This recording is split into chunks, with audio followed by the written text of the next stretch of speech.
Welcome to Marketing Management and Money. I'm your host, Ryan Murray, and I have here with me today Alex Londo, who is the CEO and founder of JazzJune.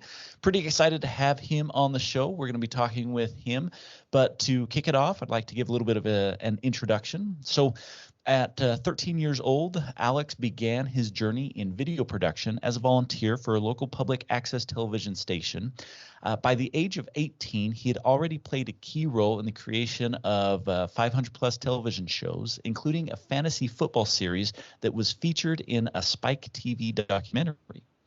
Although Alex briefly attended college, his professors recognized his exceptional talents in video production and advised him to drop out, build a portfolio, and seek employment. That's a little bit different. So we're going to talk about that in this interview. You don't often hear college professors telling you to drop out. So we'll get to that. But to continue here, so Alex soon became the multimedia producer for Anytime Fitness corporate offices, where he was responsible for producing national video content for commercials, social media, and training purposes.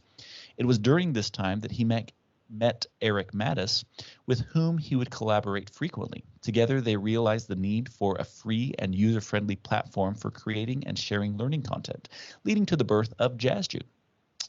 So that's kind of Alex in a nutshell. Now, if you've been following Marketing Management and Money, you noticed that a few months ago, we actually made a pretty bold transition to where we have moved all of our content onto JazzJune. So if you're wondering if I believe in the JazzJune model, the short answer is absolutely.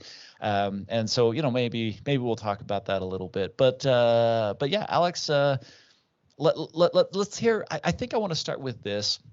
What exactly is JazzJune, so that the listeners know what you created, and then let's get a little bit into you and your story. So let's kick it off with what is JazzJune?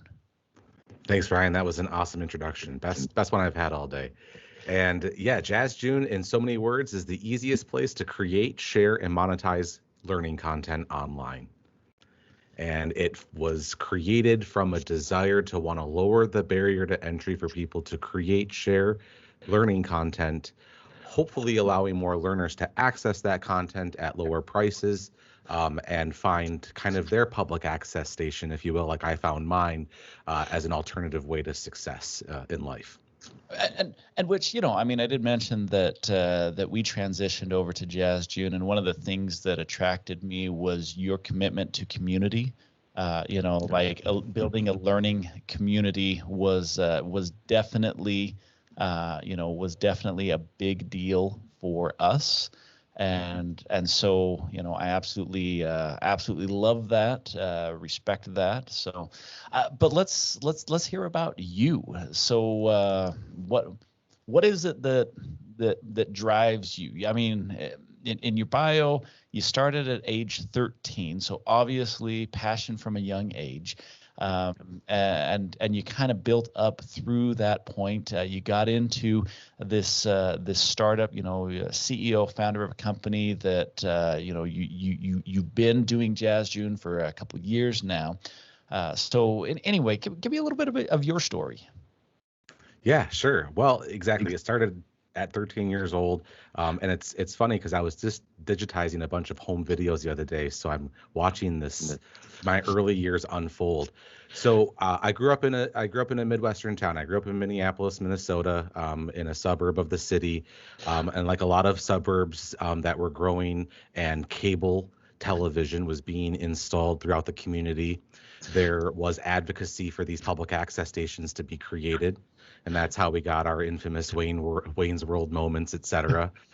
These public access stations do exist. There are a lot of them, so I recommend looking into yours if you're interested in learning video production, because it changed my life. Uh-huh. And my parents actually introduced me to the public access station through Santa Claus. So when I was a boy, every Christmas, my parents would take me down to the public access station where they'd revamp the whole studio into a winter wonderland. I'd sit on Santa's lap and I'd tell him what I want. I know now that it was an easy way for the word to get out to my whole family because they all had cable. So they would tune into the programming to see me on Santa's lap, and that was their way of going, "Oh, this is what he wants. This is what I should get him." So it was a sneaky trick. As I got older, though, I moved away from that. But I had a younger sister. And so I would go support her and I'd bring her up there. But it was during one of those times where I didn't actually stay up there. I just kind of walked her up there and I sat back for the first time ever behind the scenes with my parents. Mm-hmm. And that's when I noticed there was a camera hidden over here in this bush, and there was a lighting panel up above me, and there was a room of people behind me pressing buttons, lots of colors and TV screens. I was fascinated. I was so fascinated. I couldn't even tell you the rest of that day. All I know is I was so happy I was able to read, because I found myself waiting out in the hallway, not really sure why. And in their little memorabilia case, they had a message that was like, "Do you live in these cities? If you do, you can just sign up for free and become a volunteer and produce your own TV show." I was in love. So I went right to my mom and I said, we gotta do this. And of course she was like, "Well, you're 13, Alex. I don't think they're gonna really let you." And I was like, we can we ask at least? And I mean, no harm in that. And so we did. We went right to the studio manager. We asked. She about fell out of her chair. She goes, "You know what? We don't actually have a rule around it because we've never had anyone ask us for this before." But my mom, being the amazing advocate that she was, she played the part. "He's a great kid. He listens so good. If he causes any problems, we'll have you just call us and we'll pull him out immediately. But he's in Boy Scouts and he's good." And that was all she needed to hear. And she said, "I can tell that he loves this and he's a good kid. Let's see what happens." And that was kind of basically where the journey began. And it wasn't even about getting access to the studio and the equipment. That was great. It was the people. I met some amazing people there who then would go on to change the trajectory of my life. And I thought that it was my destiny to produce video until I was gray haired. But I learned quickly that my passion for video production, while it was a passion for video production, while it is a passion for video production, my true passion lies in the journey I took to get there. Because I was so young getting involved with this public access station, I met people so early on that changed the trajectory of my path. By the time I was 18, I was actually accepted into college while I was still in high school through a program called PSEO. And so I was attending college courses, video production college courses, before I was even really graduated high school. And so I got about halfway through an associate's degree, and I had to start paying the bill myself. Yeah. Yeah. And what ended up happening, actually, so my college professor, he told me that I should quit college, drop out, and go get a portfolio. And now, again, kind of like my parents and their trick with Santa Claus, I think maybe this was my professor's way to drop an unruly student more than it was actual advice. Because what was happening was, now that I was paying for it, I was really wanting to see progress that I wasn't going to be able to get because everyone was so far behind me. Long story short, he got really mad at me when I turned in an assignment that was video I had already done years previous. Mm-hmm. And he caught a date on one of my shots, and he's like, "Why was this record?" And I told him, and I was honest. I said, "Yeah," I said, "I'm repurposing this for the assignment because I shot this video. Yeah, I didn't do it while I was in college, but I did this, and I have the proof. I have all the raw footage. I have all the proof. I have the people, if you want me to call them." And he said, "I think we're getting to a point now where if you're just going to reuse your work and submit it as your assignments, and now I have to sit here and figure it out, why don't you just create a portfolio?" Mm-hmm. And it was the end of the semester, and I was basically like, "Okay, sounds good."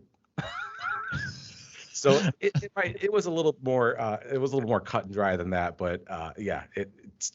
So then I did. I put together a portfolio. I shopped it around.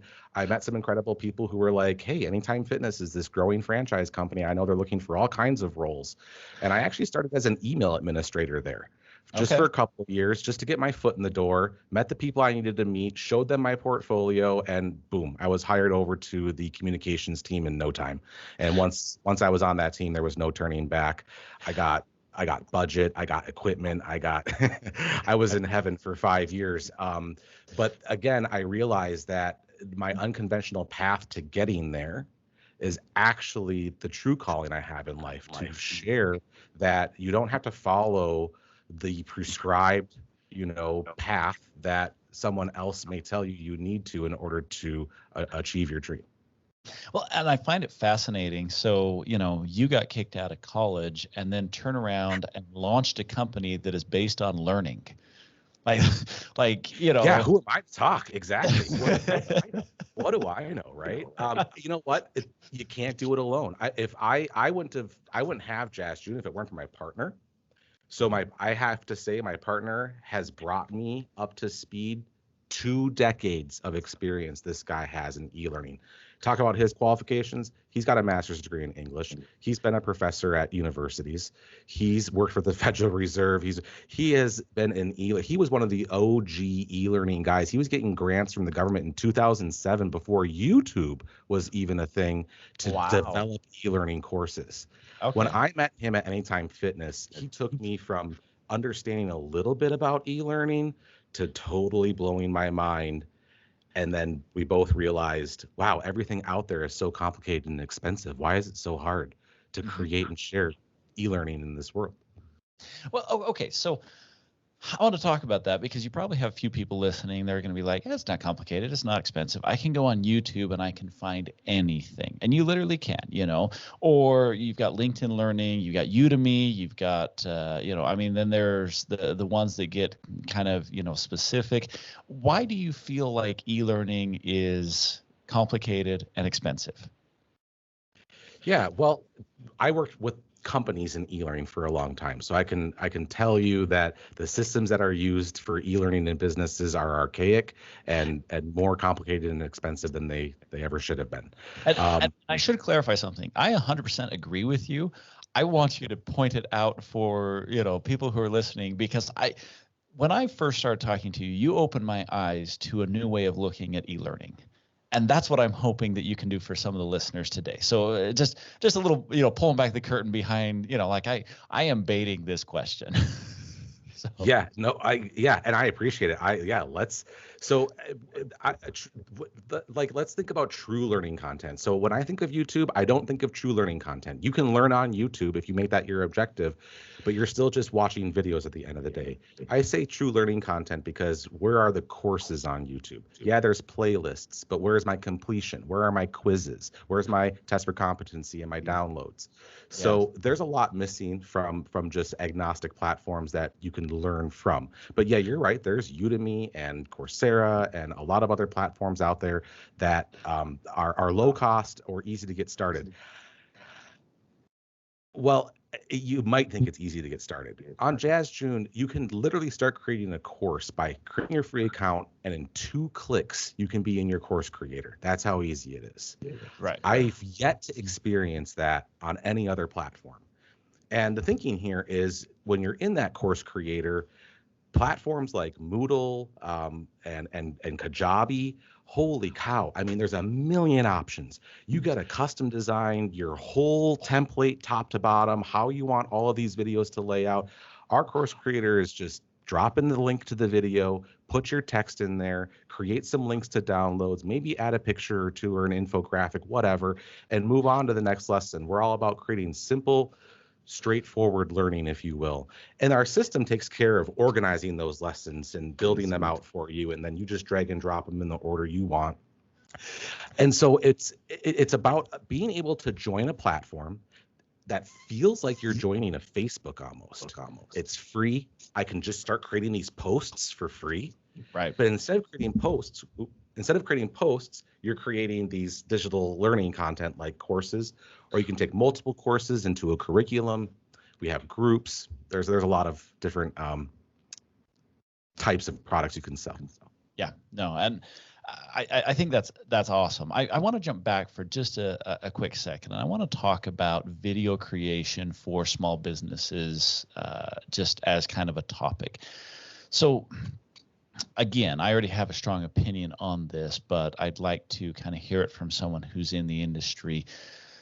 How important is video creation for small businesses? I mean, you've been in video creation for a long time, and I've worked with a lot of small businesses that me personally, I found that the businesses that are out there creating, quality content, quality information, how-to videos, it's really opening up a lot of doors, a lot of options for them.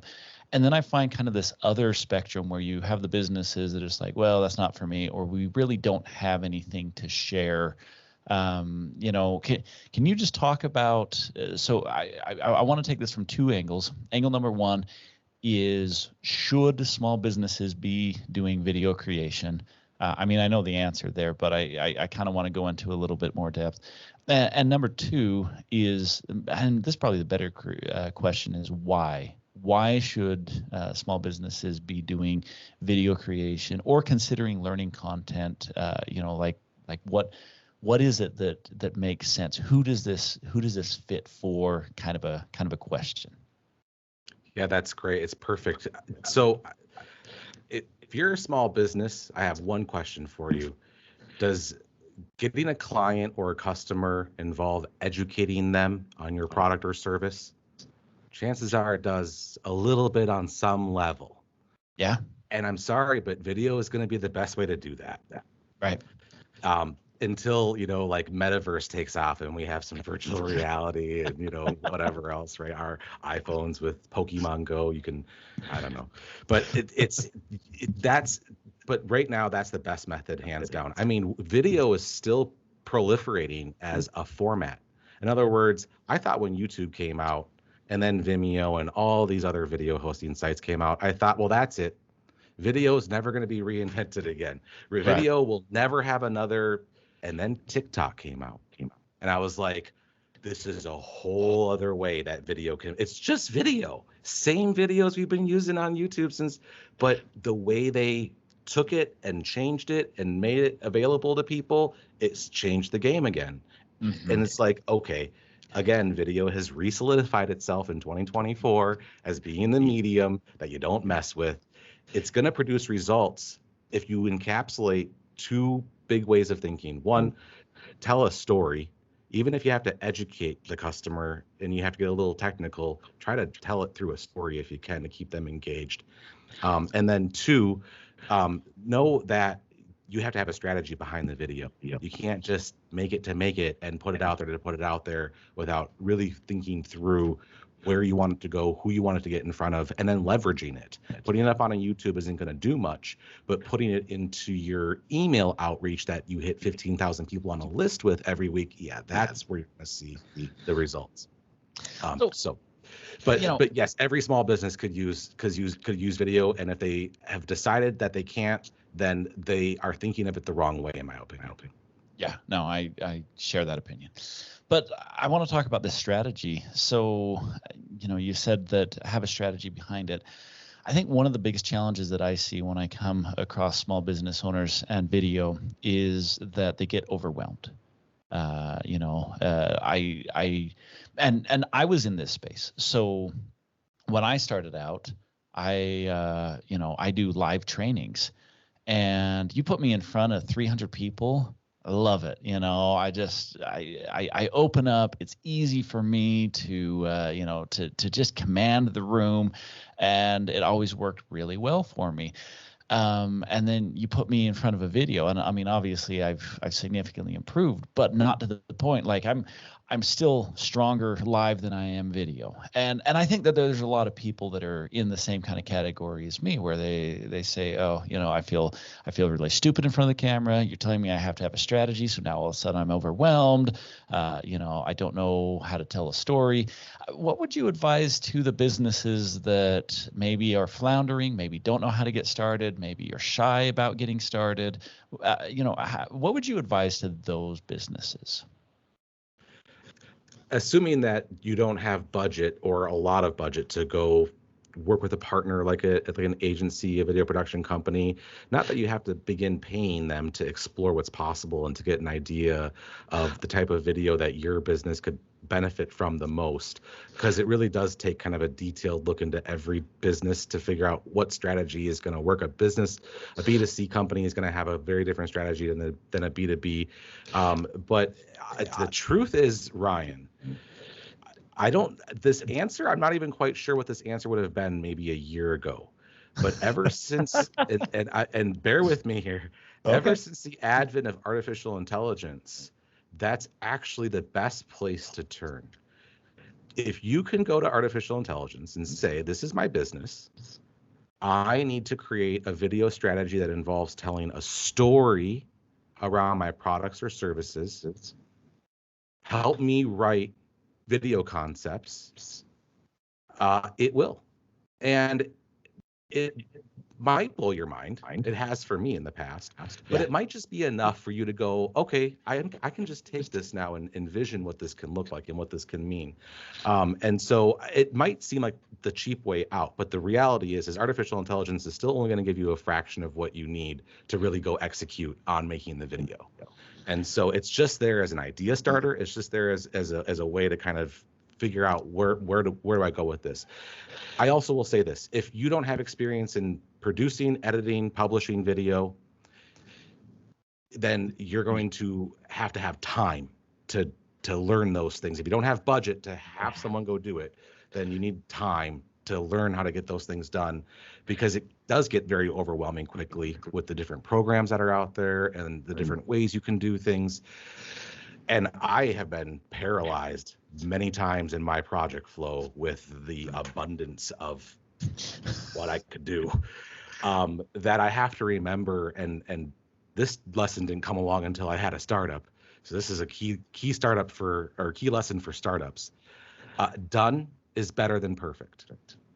Especially when it comes to done is better than perfect. So you got to kind of just get it done. Like, you figure it out, pull it up in iMovie, edit it on your iPhone. The thing about it that I've learned, actually, and I'll wrap it up with this: for probably 8 to 10 years of my video production career, I thought that it was all about the camera, the graphics, the cuts in editing, the music, the flash, the bang, the set. Right. And then I realized it's actually about the story. And I put that theory to the test by showing people an absolutely gorgeous video, 4K camera, drone footage, cuts, timing, editing, perfect. Cinematography, a 10 out of 10. A story, they were kind of like, what did I? They didn't even care. They were like, what is this? It's a nice looking video. Then I showed them a cell phone video, just a crappy old cell phone video, but you watched a story unfold between a mother and her daughter, and they couldn't stop. They were drawn in, enthralled. And that's what taught me immediately that, honestly, it's not about the quality of your video. You want it to be good enough that people can see it, understand it, hear it. You don't want it to be distracting, but really you just focus on that story that you want to tell. Could be a story of your customer, could be a story of your employee, it could be a story of how your company has impacted the community. That's what will actually move the needle for your videos. Nice. No, I think that is excellent advice. I'm gonna let that simmer for just a second, and I'm gonna pull it to a lighthearted question. So, JazzJune, it's a unique name, and it's funny because Google's a very unique name, but we're used to it at this point. And I mean, Amazon, what does that really have to do with e-commerce? It's a massive river, but yeah, JazzJune is a unique name. Why the name? Where does it stem from? Well, so as a startup, again, done is better than perfect. I'm sure there are more perfect names out there for an ed tech startup like ours. JazzJune, though, was chosen after we were originally being called the Learner Advisor Network, or the LAN, which is the most dull name in the entire world. I was going to say, that sounds like a textbook. Yeah, it was. So the idea was JazzJune, but the name was just like Learner Advisor Network. And we'd go to lunch and we'd call it LAN for short. Hey, we're going to talk about LAN today. Oh, yeah. And then we got a third partner who came in, who was a chief marketing officer, and he was a journalist and a writer. And he was like, we can figure out something better than this. And we're like, okay, let's do it. And but it wasn't even him who figured it out. Ironically, it was my partner, Eric, who, like I mentioned, has a master's degree and a master's degree in English literature. Has been a college professor for that subject. So he shares a passion, as you can imagine, for poetry. And in his younger days, he just found poems that he loved. And he went and he just bought the domains of just weird parts of poems. Okay. And there was this one poem that he really loved called We Real Cool by Gwendolyn Brooks. Yeah. And in the poem, we jazz June, we die soon. As a matter of fact, it's the only word in the poem that's a made up word. And every other word is a real word, but that word out of nowhere is a made up word. And then Gwendolyn Brooks went on record with an interview talking about the use of that word, what it truly means, why she put it in there. And she said that she put it in there because it was a way for people to describe their own way of doing things, their own way of graduating in June, if you will, their own Jazz June, their own graduation that doesn't have to be the one that's ordained by the man, if you will. Sure. And so she used that as the center word for that poem. And my partner comes to me one day and he's like, JazzJune, JazzJune.com. And I'm like, I don't know. I'm not quite sure. That's kind of out there. And he goes, well, read the poem. And I read the poem and I'm like, okay, all right. Well, this poem vibes. I like it. I like the message it sends. I like the story behind the name. And I'm like, we're never going to get JazzJune.com. And he's like, I own it. And I'm like, you own it already? Okay. All right.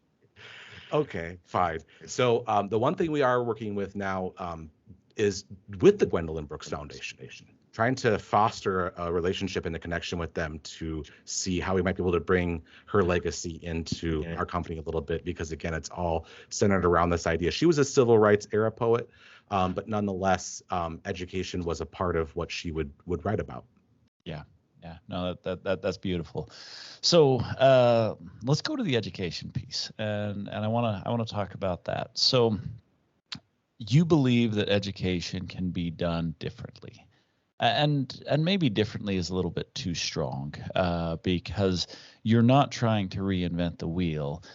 Maybe you're trying to, put a democracy to learning.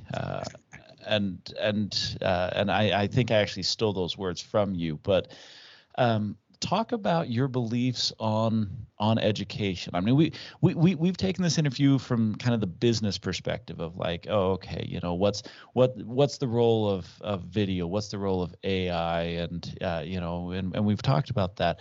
I want to talk about the learning experience for just like learners in general. What's your vision here?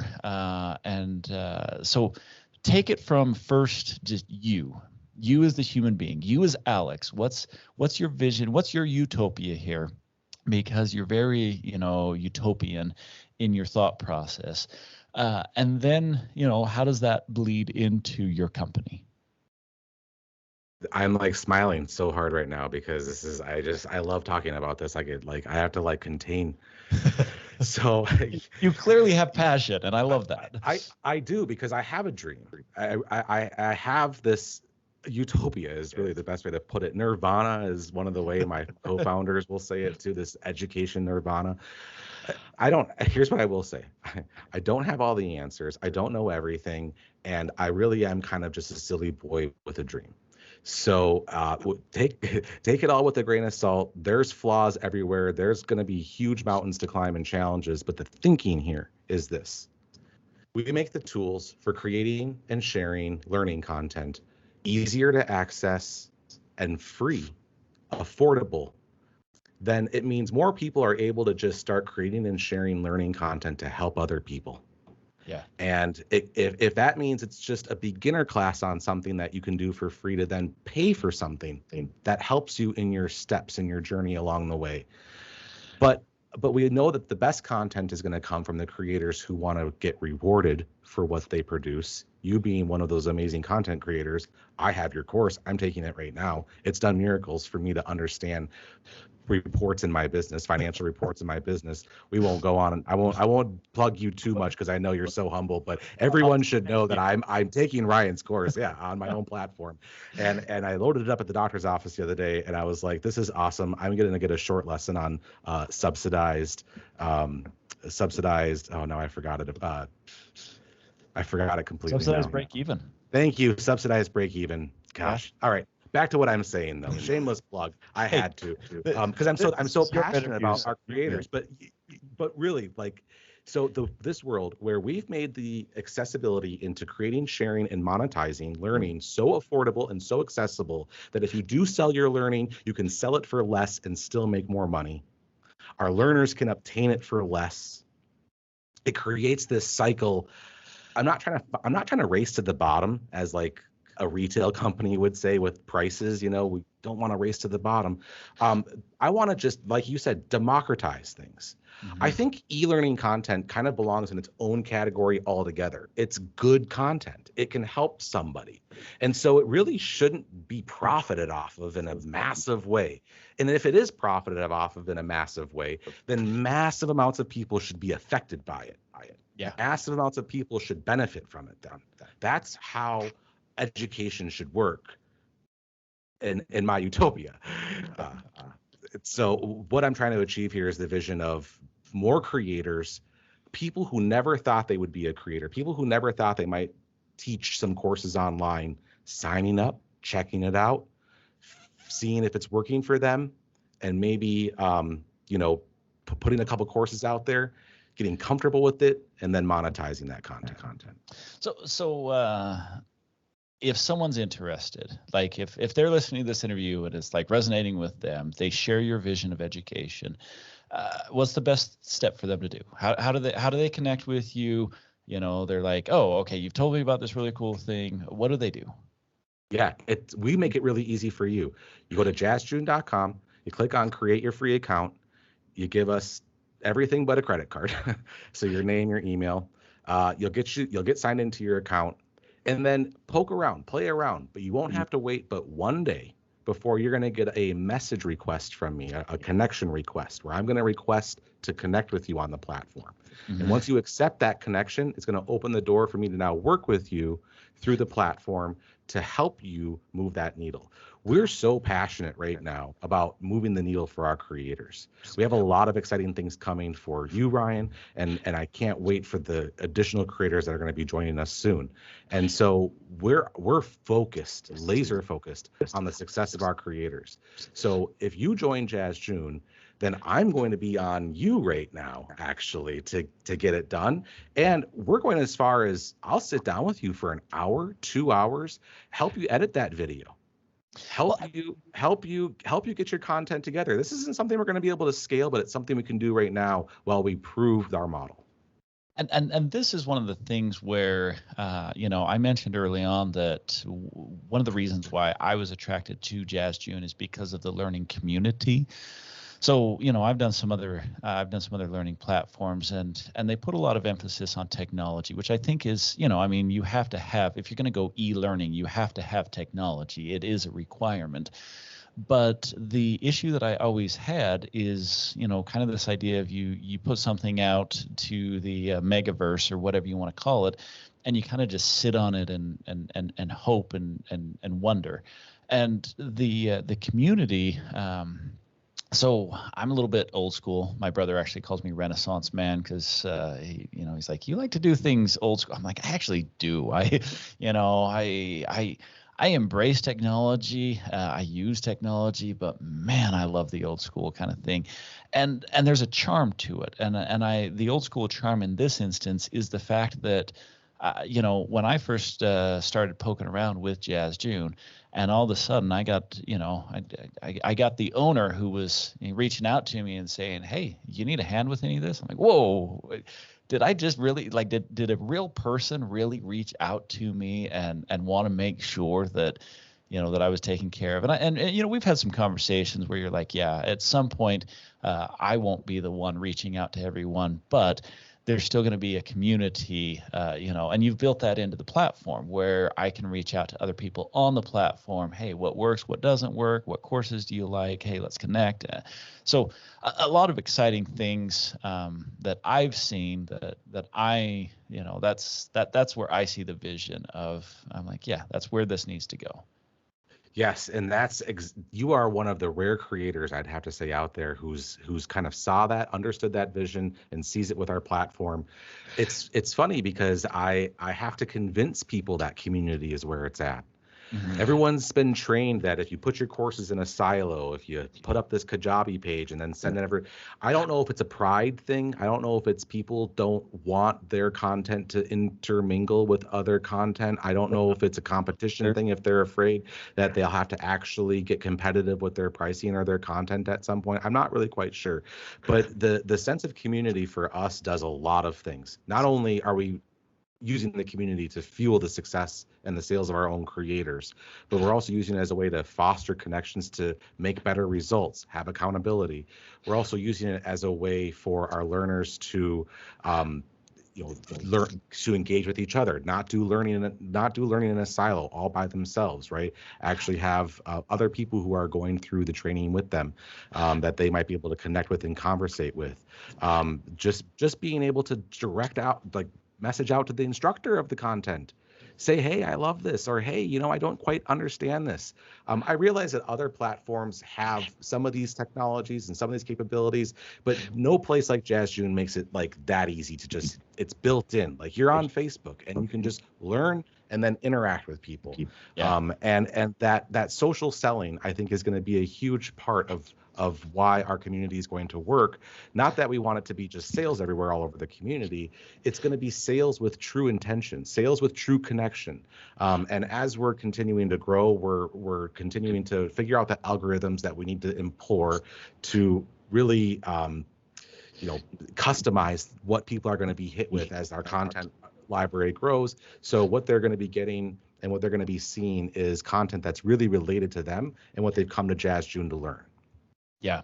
So I'll just this kind of last thought before we kind of wrap this up here. But you mentioned you're one of the few that understands this collaboration. Well, so I got my start as a business consultant, and I did business consulting for well over a decade before I ever got into podcasting and a lot of the training that I do today.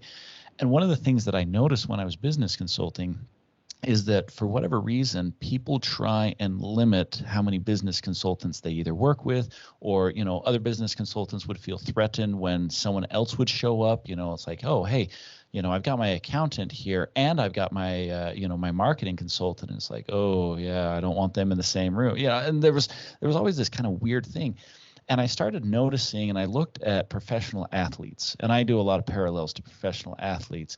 But I looked at professional athletes, and I looked at how many coaches professional athletes have. They have an offensive coach, they have a defensive coach, they have a, the one for who's going to do all the training routines. They have one for, physical therapy or to help them, recoup if ever they get injured. And they've got this team of coaches that make them the best in the world.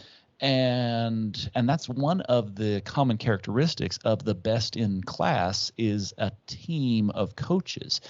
And so, I incorporated that into my business consulting as I'm like, yeah, let's get the team of coaches going. And I love when someone challenges like, that's wrong. And then I have to think, and I'm like, is it wrong? And it gives me areas to improve upon. And so, anyway, when I saw someone who did e-learning and understood the success of a team of coaches, I'm like, oh yeah, that's how you become best in class, is with a team of coaches, not a silo mentality. And so, yeah, to kind of summarize or tie in some of what you were saying, I do love JazzJune for the for the collaborative team of coaches, best in class approach that you have. So, Okay, we'll go ahead and wrap up. Any final thoughts? And again, how do people connect if they're interested in working with you? If they do need some help getting some of that video content, kind of kick-started. The first one's always, it feels so complicated, and then you do it and you're like, that wasn't so bad. I can do a second one. Exactly. It's a learned skill. So once you learn it, you can apply it and you can grow. I'm not saying that you'll be making Steven Spielberg masterclass courses by the end of, but done is better than perfect. And if you're really just a beginner, our platform compared to other platforms at least allows you to get started without having to pay anything. That's the only thing I ask is don't start paying monthly for a platform to experiment with whether or not learning content is right for you. Come to JazzJune and let me work with you. Let me see with you what the possibilities are. So that then begs the question of how to do this. And that's, you can always email me. Anyone can always email me, alex@jazzjune.com, and I'll get you started through email if you'd like.